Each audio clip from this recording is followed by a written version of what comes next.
Hello everyone, I'm Joshua Clement with Lighty Contractors, and today I'm going to talk to you about how to cut out drywall when going around a doorway. Now for this job, you'll need a couple things. Now for this job, we'll be using a razor blade.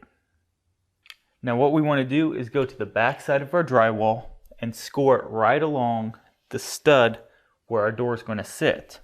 So we'll come in here, use our knife, and just score it all the way down.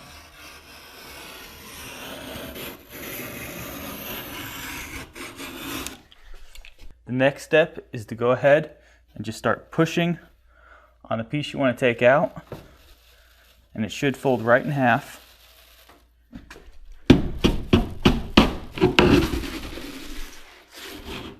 After you get it folded in half, take your razor blade to the opposite side and cut the paper.